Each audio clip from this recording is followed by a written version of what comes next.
오늘 본문은 부활하신 예수님께서 제자들에게 나타나셨던 사건을 소개하고 있습니다. 1절에 그 상황이 설명이 되어 있는데, 그 후에 예수께서 디베랴 바다에서 또 제자들에게 자기를 나타내셨으니 나타내신 일이 이러하니라 했습니다. 그 후에라는 것은 예수 그리스도께서 죽은 자 가운데서 부활하신 후에라는 뜻이 되겠고, 디베랴 바다, 장소는 디베랴 바다라고 했는데, 디베랴 바다는 갈릴리 호수를 가리키는 것입니다. 호수가 워낙 커서 이스라엘 사람들은 바다라고 불렀습니다. 그 다음에 또 제자들에게 나타나셨다고 하는 말은 이전에도 이미 예수님께서 제자들에게 나타나셨다는 말이 될 것입니다. 이전에 예수님께서 제자들에게 나타나셨던 기록을 살펴보면, 제일 처음에는 도마를 제외한 10제자들이 함께 있을 때 예수님께서 그들 가운데 나타나셨습니다. 나중에 다른 제자들로부터 예수님이 나타나셨다는 이야기를 들은 도마는 나는 예수님의 손과 발의 못자국을 보지 않는 한 믿지 못하겠다고 말을 했습니다. 그 일이 있은 후 8일 후에 이번에는 도마가 함께 있는 가운데 두 번째로 예수님께서 나타나십니다. 그리고 도마에게 내 손을 내밀어서 내 손에 못자국을 만져보고 내 옆구리에 손을 넣어보고 그리하고 믿음 없는 자가 되지 말고 믿는 자가 되라고 흔들리는 도마의 믿음을 세워주셨습니다. 이 두 사건은 모두 예루살렘에서 있었던 일입니다. 그런데 오늘 세 번째로 예수님이 나타나신 장소는 갈릴리 해변이라고 기록이 되어 있습니다. 그러니까 무대가 예루살렘에서 갈릴리로 바뀌었습니다. 지금 예수님의 제자들이 갈릴리에 온 이유는 주님께서 갈릴리에서 만나자고 말씀하셨기 때문입니다. 지난주일 설교 본문 말씀을 보면 부활하신 예수님께서 막달라 마리아에게 이런 말씀을 하셨습니다. 무서워 말라. 가서 내 형제들에게 갈릴리로 가라 하라. 거기서 나를 보리라 하시니라. 그래서 그 전달받은 말씀대로 지금 제자들은 갈릴리에서 예수님을 기다리고 있는 중입니다. 예루살렘에 있을 때는 두 번 다 아무 예고도 없이 그저 부활하신 주님께서 제자들에게 나타나셨는데, 이번에는 장소까지 정해주고 만나자고 하셨기 때문에 제자들이 아마 좀 긴장되었을 겁니다.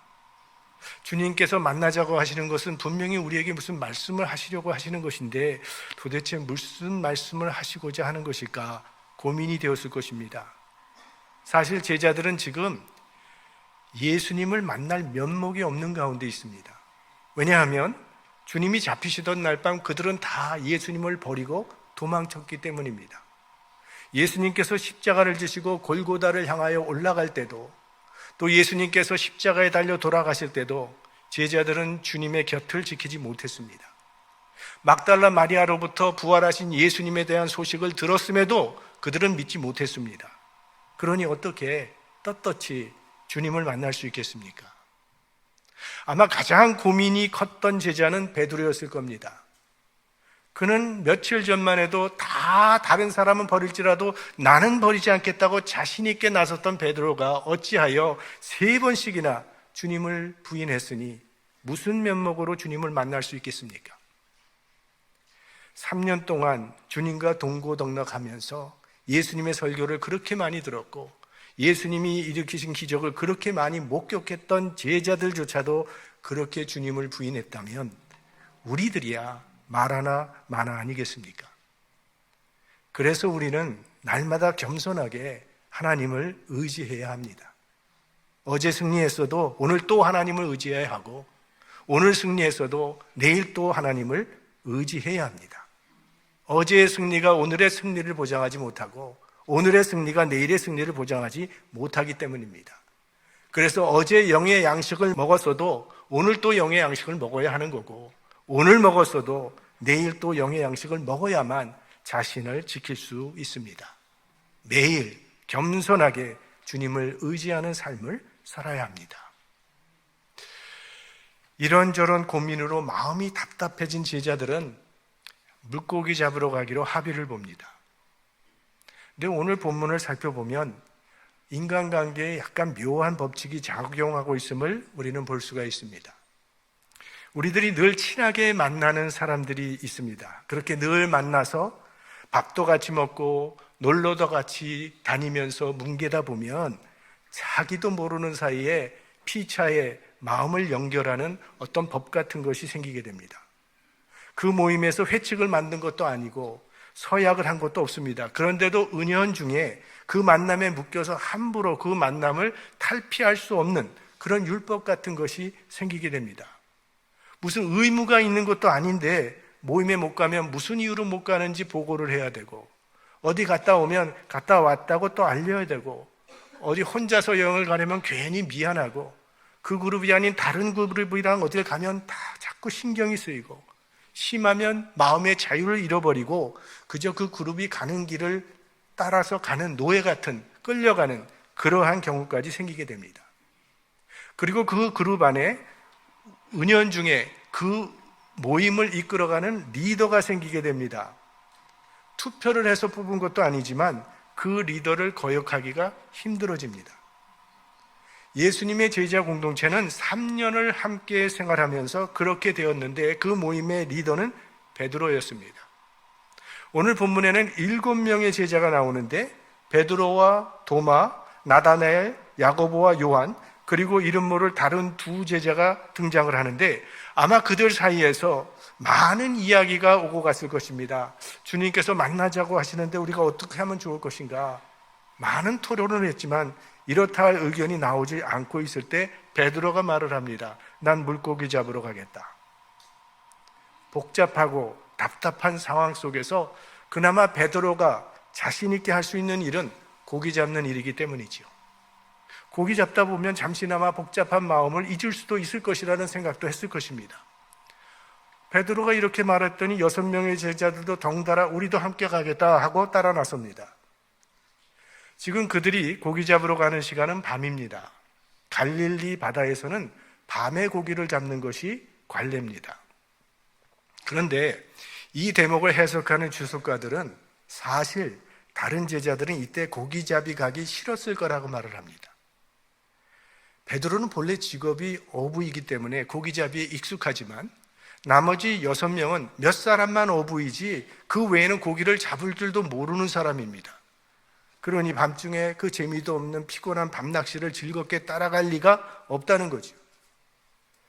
자, 우리 교회도 보면 낚시 좋아하시는 분들이 계신 줄로 아는데 자기 와이프조차도 잘 안 따라갈 겁니다. 낚시를 즐기는 사람이야 재미있을지 모르지만 옆에서 구경만 하는 사람은 지루하기 짝이 없습니다.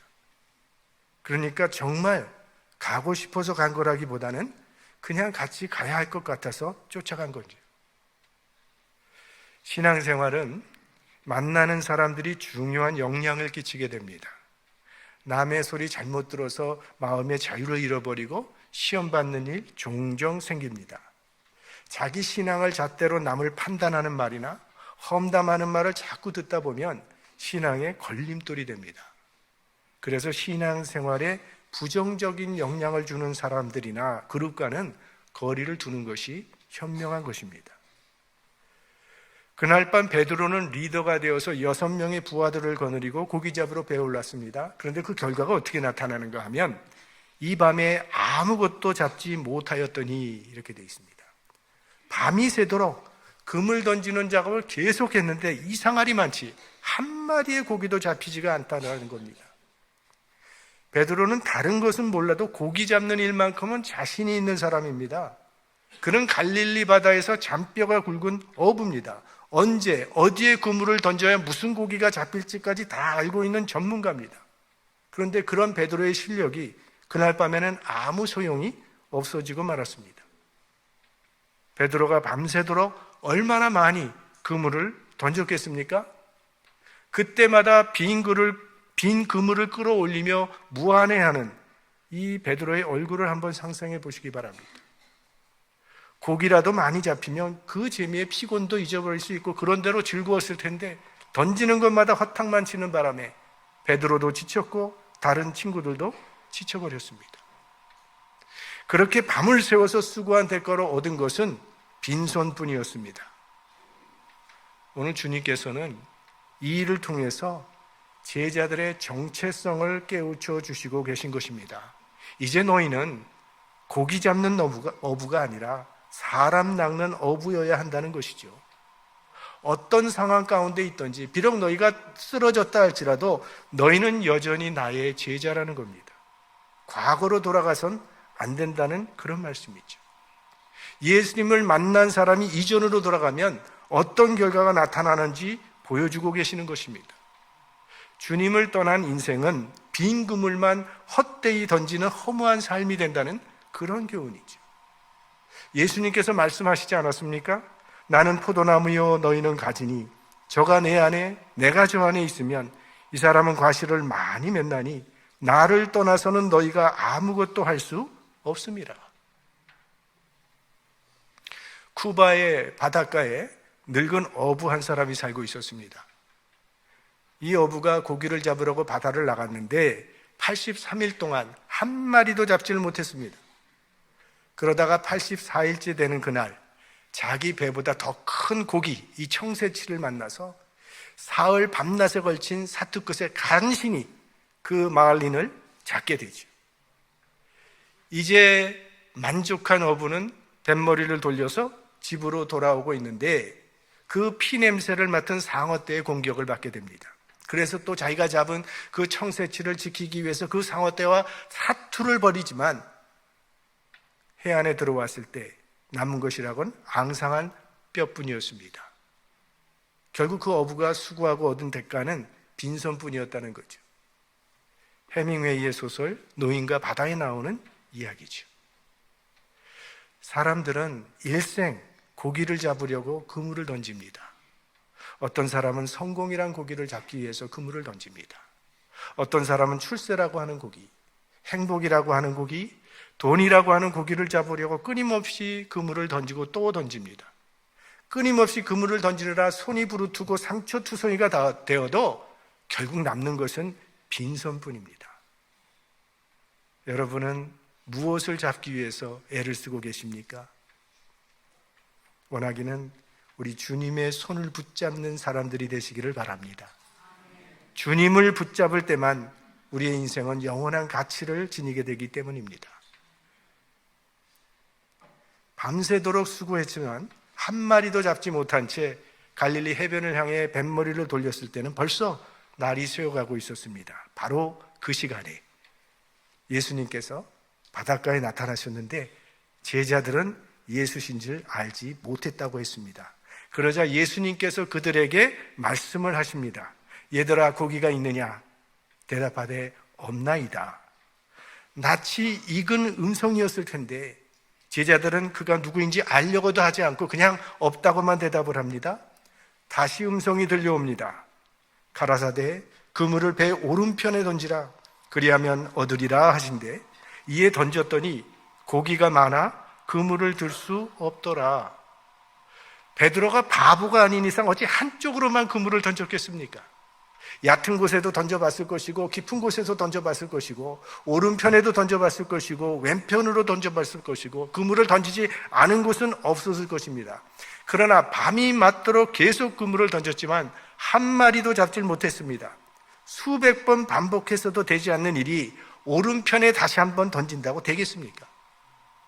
그런데 주님의 말씀대로 그물을 던졌더니 그물을 들 수 없을 정도로 물고기가 많이 잡혔다는 것입니다. 무슨 말입니까? 하나님의 백성은 주님의 말씀에 순종하며 살아야 한다는 말씀입니다. 이 신앙생활은 어떻게 보면 말씀에 순종하는 삶을 배우는 훈련입니다. 근데 그것이 어렵습니다. 왜냐하면 말씀대로 순종한다는 것이 합리적이지 않을 때가 많기 때문입니다. 아브라함에게 아무런 이유도 없이 그저 아들인 이삭을 번제로 바치라는 그 명령이 합리적인 명령입니까? 노아에게 방주를 지으라고 하는데 그것도 산꼭대기에서 지으라고 합니다. 그렇게 큰 배를 지으려면 바닷가 근처에서 만들어야지 산꼭대기에 그렇게 큰 배를 지으면 바다까지 어떻게 끌고 갑니까?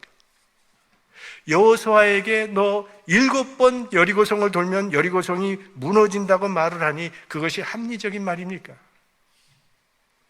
이런 것들은 다 믿기도 힘들고 순종하기도 힘든 사건입니다. 그러나 순종했더니 다 그대로 이루어졌습니다. 여러분 성경을 읽다가 혹은 설교를 듣다가 이 말씀은 내게 주시는 하나님의 말씀이라고 생각이 되면 그대로 순종해 보십시오.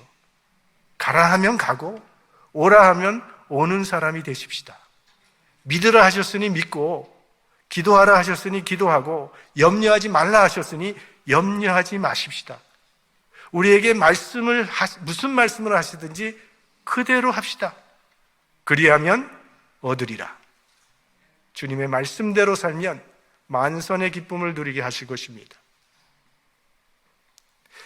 이상한 것은요, 그물을 들 수 없을 만큼 많은 고기를 잡았음에도 불구하고 베드로는 주님을 몰라보고 있습니다. 지금 베드로의 마음에는 자기가 꽉 차 있는 겁니다.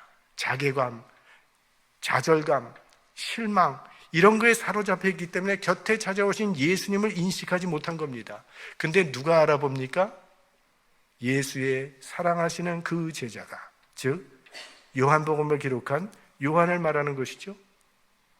그 광경을 본 순간 요한은 3년 전에 예수님께서 그들을 부르실 때의 그 광경을 기억한 것입니다. 그때도 베드로가 밤새 수고했지만 한 마리도 잡지 못했는데 말씀대로 그물을 던졌더니 그물이 찢어질 만큼 많은 고기를 잡았습니다. 그때가 기억난 거죠. 그래서 요한이 베드로에게 말을 합니다. 주님이시다. 주님이라는 말을 듣자마자 베드로는 당장 물속으로 뛰어들어갑니다. 난 물고기 잡으러 가노라 하던 사람이 물고기는 안중에도 없이 주님이라는 말을 듣자마자 바로 뛰어들어갑니다. 예수님을 떠나 물고기를 잡으러 간 동안 이 베드로의 심정이 얼마나 답답했으며 얼마나 갈급했었는지를 엿볼 수 있는 행동이죠. 하나님의 사람이 있어야 될 그 자리를 떠나고 하나님을 떠나 살면 무슨 일을 해도 만족이 없다는 겁니다. 늘 갈급하고 답답할 뿐이죠. 그렇게 육지에 올라와 보니 예수님께서는 해변에 숯불을 피워놓으시고 떡과 생선을 구워서 조반을 준비하고 계셨습니다. 그리고는 제자들에게 먹으라고 하십니다. 12절 말씀, 예수께서 가라사대 와서 조반을 먹으라 하시니 제자들이 주신 줄 아는 거로 당신이 누구냐 감히 묻는 자가 없더라. 밤새 그물을 던지느라고 얼마나 배가 고팠겠습니까? 그 허기진 배를 주님이 마련하신 이 갈릴리 해변 식탁에서 채우면서 당신이 누구냐 감히 묻는 자가 없더라고 했습니다. 그들은 지금 자신들 앞에 나타나신 분이 누구시며 이 사건을 통해서 주시는 교훈이 무엇이라는 것을 너무나도 확실하게 알았기 때문입니다. 예루살렘에서 갈릴리까지의 거리는 약 150km가 넘는 거리입니다. 장정이 하루 동안에 걸을 수 있는 최대 거리를 30km 정도로 보면 최소한 5일이 걸리는 먼 거리입니다. 예수님은 예루살렘에서 부활하셨습니다. 그러면 가까운 그 예루살렘에서 다시 만나면 될 텐데 왜 며칠이나 걸리는 이 갈릴리에서 만나자고 하셨겠습니까? 갈릴리가 가지고 있는 특별한 의미가 있기 때문입니다. 갈릴리는 제자들이 처음 예수님을 만나 하나님 나라를 꿈꾸던 현장입니다.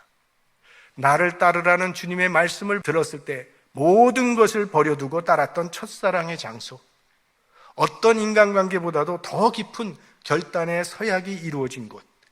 그래서 갈릴리는 제자들에게는 잊을 수 없는 소중한 장소입니다. 예수님께서는 처음 만났던 바로 그 자리에서 그들을 회복시켜 주시길 원하셨던 겁니다. 비전도 사명도 다 흐려진 이 제자들을 갈릴리로 부르신 이유는 그 잃어버린 사명을 다시 새롭게 하시려는 주님의 초대였습니다. 첫사랑을 회복시켜서 다시 하나님의 나라의 꿈을 꾸게 하시려는 주님의 마음입니다. 그래서 오늘 본문 말씀을 읽어보면 오늘 이 만남의 특징은 말씀대로 그물을 던졌더니 그물을 끌어올릴 수 없을 만큼 많은 고기가 잡힌 것 같이 이 과거의 사건을 떠올릴 수 있는 비슷한 장면들이 계속해서 나오는 것입니다. 9절 말씀, 육지에 올라보니 숯불이 있는데 그 위에 생선이 놓였고 떡도 있더라.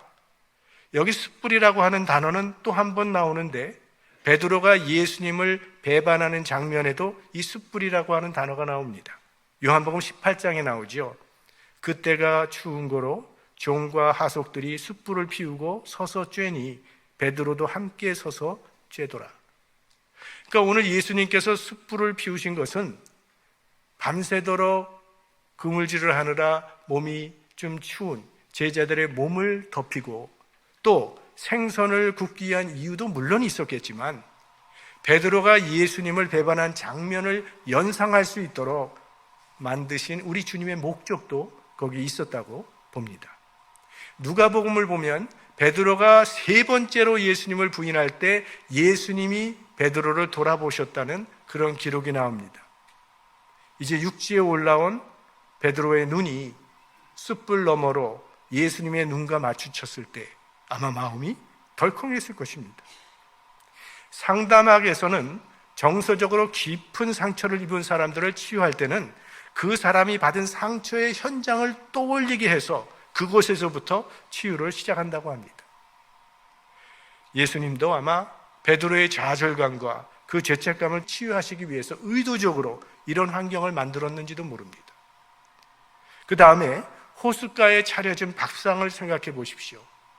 물론 배고픈 이 제자들에게 먹고 힘내서 일어서라는 위로의 밥상이기도 하겠지만, 동시에 떡을 떼고 물고기를 나눠주는 이 장면은 오병이어의 현장을 유사하게 나타내는 그러한 장면입니다.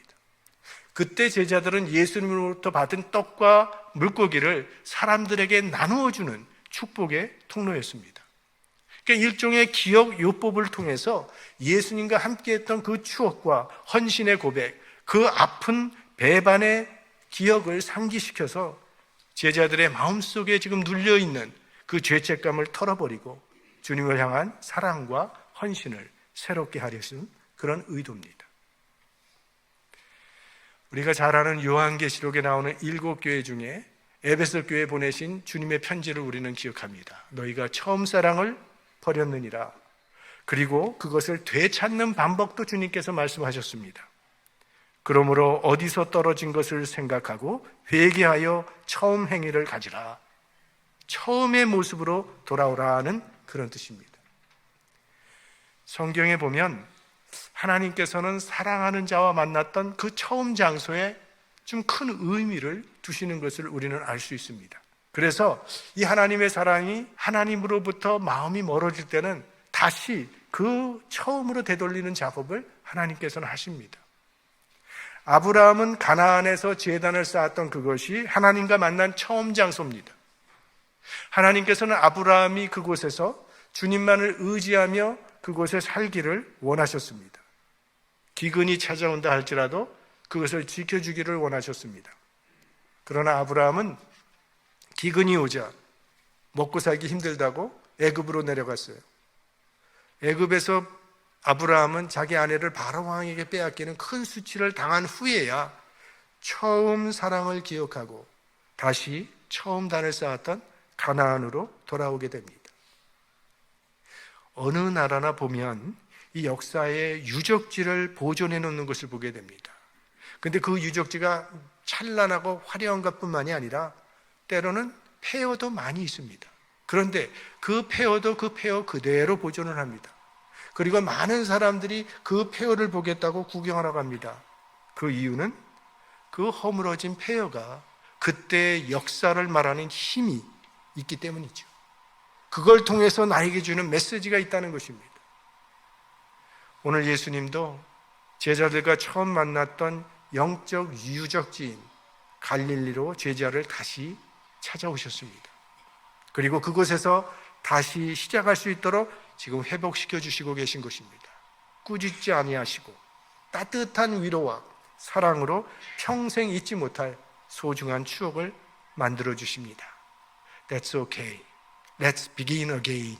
이렇게 하시는 거죠. 여러분이 처음 주님을 만났던 시절을 생각해 보십시오. 우리들도 하나님을 만난 벅찬 감격이 우리를 사로잡았던 때가 있었을 것입니다. 하나님이면 다 괜찮습니다. 하나님 한 분이면 족하다고 고백했던 때가 있었을 것입니다. 주님 앞에 나오기만 해도 은혜에 감격해서 눈물을 떨구던 첫사랑이 있었을 것입니다. 그런데 지금 나의 모습은 어떻습니까? 그 첫사랑의 감격은 다 사라져버리고 열정 또한 싸늘하게 식어버리진 않았습니까? 우리가 처음 가졌던 그 바른 믿음, 바른 사랑을 회복해야 할 것입니다. 처음 은혜 받았던 때에 그 마음만 잃지 않는다면 우리는 일생 은혜 생활할 수 있습니다. 부부도 처음 나누던 그 사랑만 간직하면 일생 행복할 수 있습니다. 오늘 본문은 해 뜨는 갈릴리 해변에서 제자들의 인생을 바라잡아 주신 우리 주님의 사랑의 이야기입니다. 이 사건 이후에 이 제자들은 예루살렘으로 올라가서 주님이 약속하신 것을 기다리다가 오순절날 성령의 충만을 받게 됩니다. 그리고 그들의 삶을 통해서 사도행전이라고 하는 역사가 펼쳐지게 되는 것입니다. 주님을 떠난 제자들을 주님은 찾아오셨습니다. 우리들도 주님을 떠날 때가 있지 않습니까? 좌절감 때문에 너무 실망스러워서 속이 상해서, 하지만 그때도 우리 주님은 우리를 찾아오십니다. 그때 우리는 곧바로 주님께 달려나와야 합니다. 주님이시다 할 때 물속으로 뛰어든 베드로처럼 우리들도 즉시 달려나와야 합니다. 그러면 주님께서는 반드시 우리를 회복시켜 주실 것입니다. 잃어버린 우리의 사명도 다시 회복시켜 주실 것입니다. 제자들이 처음 사명으로 돌아오기를 바라신 우리 주님의 마음을 생각하면서 우리들도 주님의 부르심에 합당한 사명자의 삶으로 돌아올 수 있기를 우리 주님의 이름으로 축원합니다.